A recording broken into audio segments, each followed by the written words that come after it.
Yes big breaking news చూస్తున్నాం. తెలంగాణ రైతాంగానికి కాంగ్రెస్ సర్కార్ గుడ్ న్యూస్ చెప్పిందని చెప్పుకోవచ్చు. అర్హులైన రైతులందరి ఖాతాలో కూడా 12,000 రూపాయలు జమ చేయబోతున్నారు. రేపటి నుంచి రైతుల ఖాతాల్లో నగదు జమ అవుతుందని కూడా అధికారులు అంటున్నారు.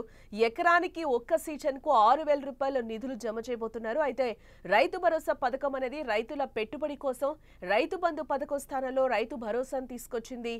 ఇన్ఛార్జ్ మంత్రులు సమన్వయం చేసుకోవాలని కూడా సూచించడం జరిగింది. అలాగే సంక్షేమ పథకాలపై విస్తృత ప్రచారం చేయాలని కూడా ఈ సందర్భంగా మంత్రులకు సూచించడం జరిగింది. ఇటు తెలంగాణ రాష్ట్రంలోని లక్షలాది మంది అన్నదాతలు ఎంతో ఆశగా ఎదురుచూస్తున్న రైతు భరోసా పథకం కింద ఆర్థిక సహాయం రేపటి నుంచి వారి బ్యాంకు ఖాతాల్లో జమ కానుంది. ఈ శుభవార్తను స్వయంగా ముఖ్యమంత్రి రేవంత్ రెడ్డి ప్రకటించడం జరిగింది. అయితే ఎన్నికల ప్రచారంలో ఇచ్చిన ప్రధాన హామీల్లో ఒకటైన ఈ పథకం అమలుతో రాష్ట్ర ప్రభుత్వం రైతుల సంక్షేమానికి కట్టుబడి ఉందని మరోసారి స్పష్టమైందని చెప్పుకోవచ్చు.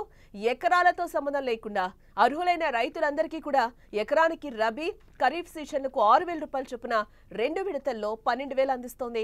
ఇప్పటికే రాజీవ్ ఆరోగ్యశ్రీ, మహాలక్ష్మి పథకాలతో పాటు 200 యూనిట్ల వరకు ఉచిత కరెంట్, అలాగే 500 రూపాయలు గ్యాస్ వంటి పథకాలు ప్రారంభించారు.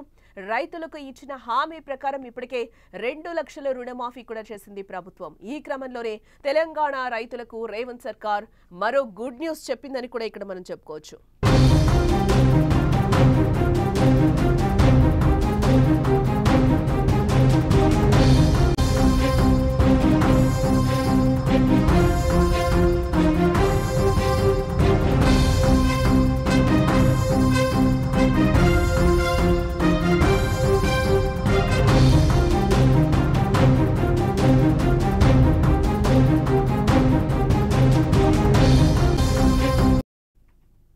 తెలంగాణ రాష్ట్రంలోని లక్షలాది మంది అన్నదాతలు ఎంతో ఆశగా ఎదురుచూస్తున్న రైతు భరోసా పథకం కింద ఆర్థిక సహాయం రేపటి నుంచి మరి బ్యాంకు ఖాతాలో జమ కానున్నాయి.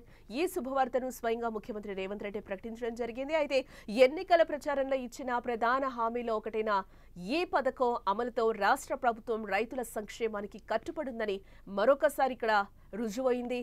ఎకరాలతో సంబంధం లేకుండా అర్హులైన రైతులందరికీ ఎకరానికి రబీ ఖరీఫ్ సీజన్లకు 6,000 రూపాయలు చొప్పున 2 విడతల్లో 12,000 అందిస్తోంది. ఇప్పటికే రాజీవ్ ఆరోగ్యశ్రీ, మహాలక్ష్మి పథకాలతో పాటు 200 యూనిట్ల వరకు ఉచిత కరెంటు, అలాగే 500 రూపాయల గ్యాస్ వంటి పథకాలు కూడా ప్రారంభించడం జరిగింది. రైతులకు ఇచ్చిన హామీ ప్రకారం ఇప్పటికే 2 లక్షల రుణమాఫీ చేశారు. ఈ క్రమంలోనే తెలంగాణకు రైతులకు రేవంత్ సర్కార్ మరో గుడ్ న్యూస్ కూడా ఇక్కడ చెప్పిందని చెప్పుకోవచ్చు.